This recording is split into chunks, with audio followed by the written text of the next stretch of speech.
Alright guys, welcome back ulit dito sa aking channel. So for today's video ay meron naman akong i-share sa inyo na isang application or isang website na kung saan guys pwede natin pagkakitaan ng passive income sa application na to. Pero kung mayroon naman kayong malaking puhunan, pwede nyo rin naman to as a source of income na talaga. Okay? Actually guys, hindi na to siya bago eh.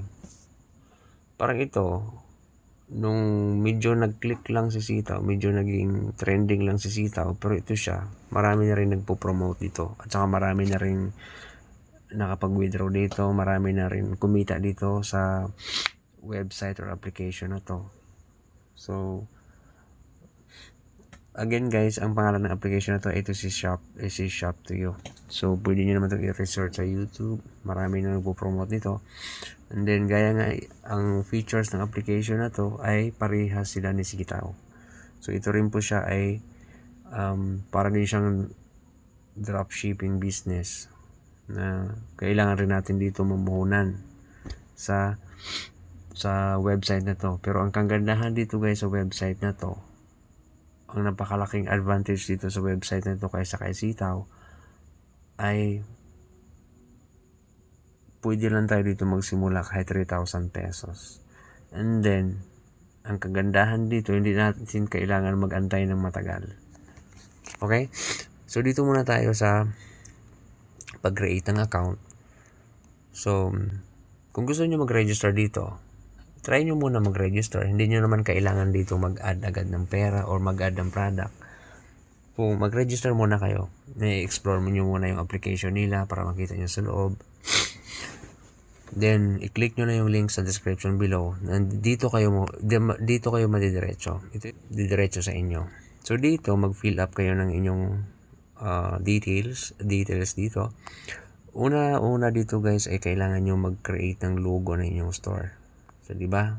Marami naman sa Canva. Mag-download kayo ng Canva o meron na kayo mga logo ng store. So, pwede nyo i-attach dito sa shop logo ninyo. And then, mag-create na rin kayo ng shop name and then shop address. Like, for example, ako dito sa Manila. So, nilagay ko dito Manila. And then, sa country ninyo, ito naman yung Philippines. And then, ID number ninyo dito. So, much better pag passport. Pero ako hindi passport yung ginamit ko kasi expired na yung passport ko. And then, gumamit na lang ako ng valid ID dito. Siguro kahit ano namang ID, basta primary or secondary ID, pwede na yun basta naka-indicate yung name nyo, yung complete name nyo. And then, ilagay nyo dito yung name, legal name niyo na nakalagay sa inyong ID. And then, dito naman guys, kailangan yung picturean yung ID, yung front of your ID. And then, dito naman, and then back of your ID. And then, dito, mag-selfie kayo, hawakan nyo inyong ID. Okay, so, then dito naman sa baba, kailangan nyo maglagay ng email address. Dito, kailangan nyo maglagay yung address and then, email address. And then, mag-create yun ng password. So, make sure na tandaan nyo yung password guys kasi ito yung gagamitin nyo dito pang login na inyong account. And then, confirm nyo na yung password ninyo. And then, pwede nyo gamitin yung aking referral code. So, ito yung aking referral code. Once na pag gumamit kayo ng aking referral code guys ay i-message nyo ako or i-add nyo ako sa Facebook kasi i-guide ko rin kayo dito at ituturuan ko rin kayo then kagaya rin ng Sitaw.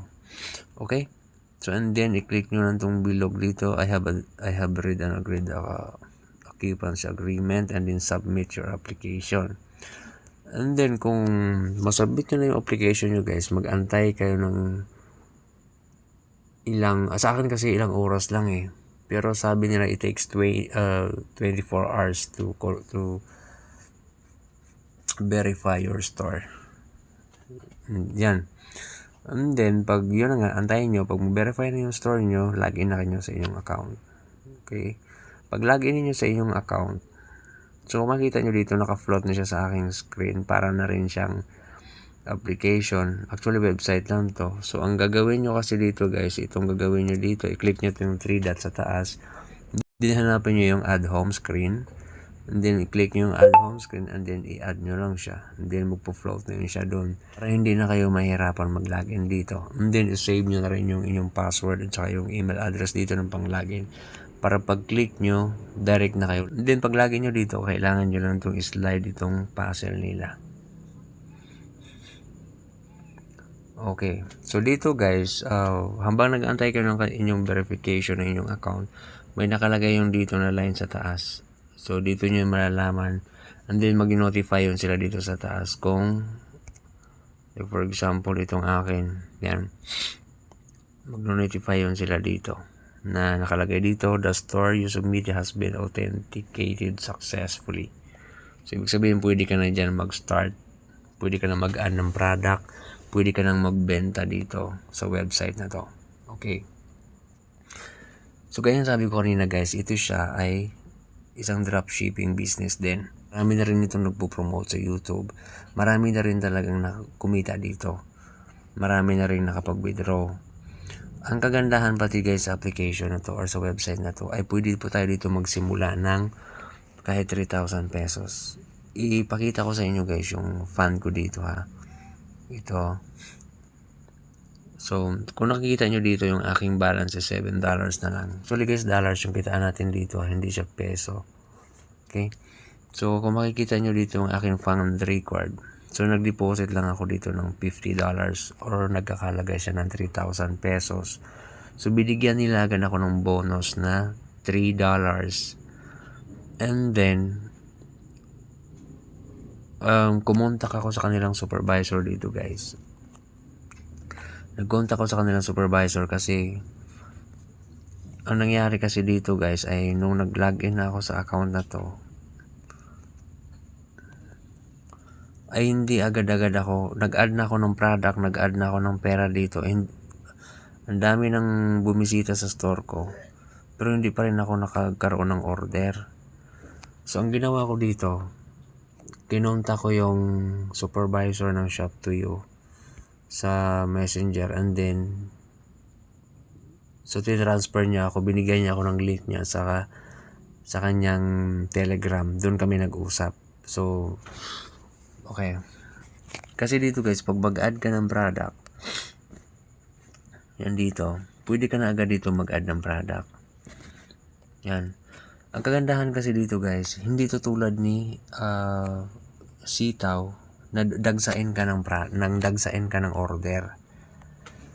Ang kagandahan kasi dito, kung magkano lang yung halaga na nilagay mo dito sa kanilang dito sa wallet mo, ayun lang din yung papasok sa'yo na order. Yun lang yung paikutin mo. Okay? So dito hindi ka ma-stress, hindi ka magahol sa oras, hindi ka problema sa puhunan mo kasi pwede mo lang paikutin yung puhunan mo dito. Paikutin mo ng paikutin hanggang sa lumago. Okay? So halagang 3,000 pesos or kung maluwag ka 5,000 or magkano man ang i-deposit mo dito, basta minimum of 3,000 pesos, pwede mo na siyang palaguin. And then, yung 3,000 pesos na yan na dineposit ko dito, binigyan lang nila ako ng order na nagkakalaga doon. Yun lang. Then, kung makita nyo dito yung order ko, ito na-process ko na siya kahapon. Yan, ito yung umorder sa akin kahapon. Yung isa $20.16. Then, yung isa $13. Then, yung isa $16. Okay. Kung makikita nyo dito, ito na siya. Oh. Yan, di ba? Mayroon na akong 3 order na process ko kahapon. Kung makikita mo dito, yan. Payment successfully na siya. At ito pa guys, ang kagandahan dito. Ang tubo niya lang dito guys is 5% lang sa bawat product. 5% lang talaga. Wala nang itataas yun. Pero, ang kagandahan dito guys, 3 days lang siya, bumabalik na yung pera mo agad dito. Okay? Isipin nyo, kung gaano ka, gayan sabi ko, mayroon ditong advantage at saka disadvantage sa Sitaw. Dito sa website na to, ay pwede kayong mamumuhunan ng maliit lang. Hindi kayo mangonsumi kung yun lang yung pera nyo talaga simulan nyo dito. Kasi sa halagang 3,000 pesos lang, pwede nyo na siyang paikutin. Pwede hindi kayo tatambakan ng order gaya na sa kay Sitaw na buhusan kayo ng order dito guys. Wala. Tingnan nyo naman yun dito. Yung product ko, yun lang. Hanggat wala akong pera dito, walang umu-order. Okay? So yun lang umorder sa akin, nagkakahalaga lang doon. Actually, ito na lang natira is $7 na lang. Kasi antayin ko pa yung babalik dito sa sunod na araw yung akin. Ito guys, 3 days lang to babalik ha. Yung pera nyo dito, babalik nyo ng 3 days. So mapapaikot nyo siya talaga. Kaya ito yung kagandahan sa application na to. Kasi mamumuhunan ka dito, 3 days lang, babalik na siya. Hindi ka na mag-antay na matagal. So, ibig sabihin, ilang beses mo siya, 5% ka lang yung tubo niya talaga. Kaso lang, mapaikot mo siya ng ilang beses kasi sobrang bilis niya lang bumalik dito. Okay? So, yun na nga. Papakita ko sa inyo yung dito naman kung paano kayo mag-deposit. Ito. Pumili lang kayo dyan ng GCash or Pimaya. So, halimbawa dito, So, napakadali lang naman mag-deposit dito guys. I-click nyo lang yung mga yan. Ang pag-deposit. So, sobrang bilis lang. Pero gagawa rin ako ng separate tutorial dyan na mag-deposit ako. So, kasi ang plano ko dito kasi guys ay ito lang talaga yung palaguin ko dito. Yung 3,000 na dineposit ko. Ito guys, ang gawin nyo na lang, 3,000 na lang i-deposit nyo dito para ganito ang mangyayari. Ay bibigyan nila kayo dito ng additional $3. For example, ito sa fund record ko. Nakalagay kasi doon guys sa policy nila. Kung mag-deposit ka ng $50, bibigyan ka nila ng bonus na $3. Pag mag-deposit ka ng $100, bibigyan ka nila ng $5. Okay. So, ito yung sa taas guys. Ito yung mga na-order ko. Inaantay ko pa yan na babalik. Yung mga purchase product ko. Yan. So, antayin ko yan. So, yan lang yung paikutin ko talaga dito. So, di ba guys kung gaano kaganda? Kasi maliit lang na puhunan mo. Pero 3 days lang. Bubalik na. Mapaikot mo. Bibigyan ko kayo mamaya ng sample computation guys kung paano ginawa sa akin yan. In-explain sa akin ng supervisor dito. So, kaya kung mas maganda ay kung maliit lang puhunan nyo, hindi nyo dun kaya sa Sitaw, malakihan talaga, so dito kayo mag-start. Then manood na rin kayo, pag-aralan nyo rin yung platform na to, mag-research din kayo, kasi ako ni-research ko rin to siya kung bago ako pumasok dito. Kasi hindi naman pwedeng basta-basta tayo dito, hindi natin alam yung proseso nila, di ba? Pwede kayong mag-fund muna ng maliit. Kaya sabi ko sa inyo, ang ako talaga magpa-fund ako dito. Yung 3,000 ko, paikutin ko lang talaga yung dito. Hanggat walang laman yung wallet mo, hindi ka papasukan ng order. So, antayin ko naman yun, mababalik yung order na yan susunod na araw. Kasi 3 days lang talaga yun eh. Then, babalik yan. Yun naman yung ipambili ko dito. So, papasukan naman nila ako ng order dito pag may fund na naman ulit yung wallet ko dito. Okay? So, then dito naman guys ay kagandahan dito kasi mabait yung supervisor nila guys kasi dito pala kung paano kayo ituturo ko sa inyo kung paano mag-add ng product dito. I-click nyo itong product and then dito mag-add kayo dito ng kung ano yung gusto nyo i-add dyan kasi hindi naman dagsaan yung order dito, pili lang kayo dito. Sobrang dami yan dito guys, may mga cellphone pa. So, magta-try din ako mag-withdraw kung gaano rin ba siya kabilis. So, siyempre, i-video ko rin dito kung paano mag-withdraw. Kung magkano lang yung laman ng pera sa wallet mo, yun lang yung ipapasok nila na order sa'yo. For example, ito, i-click nyo itong product na to, yan. And then, i-join store nyo lang. Yun lang. Ganun lang kadali dito. And then, magla-live na yun doon. Kung may laman yung wallet nyo, kung magkanong halaga ng laman ng wallet nyo, yun lang din yung papasok na order sa inyo. Kung makikita nyo to sa akin, $7 na natira, diba? Kasi ano yan $58 yan. Kulang-kulang na sa 3,500 na yan siguro. And then, yun lang pinasok nila na order sa akin, yung halaga ng pera ko. Pakita ko sa inyo guys dito yung, ito kasi yung supervisor nila ng Shop to You. Kasi sa case ko kasi guys, hindi ako agad pinasukan ng order. Ang ginawa ko pa, since hindi ko tumaklik yung customer service nila, ganyan lumalabas.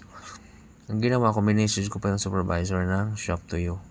And then pag messenger ng supervisor ng Shop to You na to, dito ko siya minessage. And then binigyan niya ako ng link na doon kami mag-usap sa Telegram. Kinausap ko yung supervisor doon sa Telegram. Sabi ko hindi pa rin ako pinasukan ng order. So sabi niya, po-promote daw niya yung store ko. So binigyan niya pa ako ng $5 ulit. Ito yung binigay niya sa akin ng sample computation. Ito, yan o. Para yan sa pera ko guys na based yun sa pera nilagay ko doon. So ito, sa day 1 ko, diba nag-deposit ako ng $50 and then binigyan niya ako ng, so ang total ng 3,000 na deposit ko guys ay nagkakahalaga siya ng $58.85. And then diba nga, ang balik ng ating pera is 3 days. Diba? Balik ng ating, ito yung nakalagay dito. So ang capital ko doon ay $58.85. Kasi yung pera ko is $58.85. Ang deposit ko talaga na sa pera ko is 3,000. And then, ang dumating dito sa dollars ay $58.85. And then, tutubo siya ng 5%. Mayroon akong 2.94. Diba?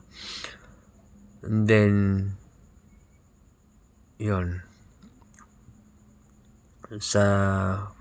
Kung mapansin nyo dito guys, ang computation niya, D1, Day 4. Kasi, after 4 days, di ba 3 days lang kasi yung ang deliver nun eh. And then, babalik na sa'yo yung pera mo. And then, order ka naman ulit.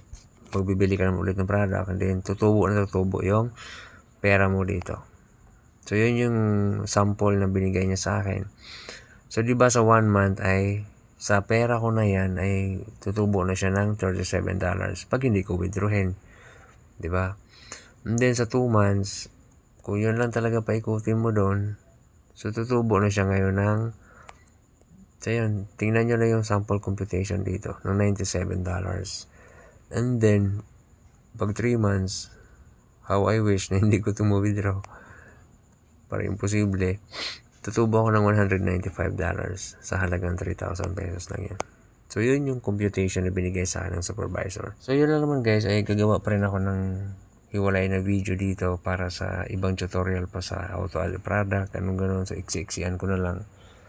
Dito, nilagay ko lang yung ano dito, kung ano yung features nila. So, pwede kayong gumamit, pwede kayong mag-register dito guys. I-click nyo na yung ang link sa description below. Then, message nyo lang ako para mag-guide ko kayo dito. Tuturuan ko rin kayo kung paano dito. Okay? So, yun lang naman. Maraming salamat sa panonood.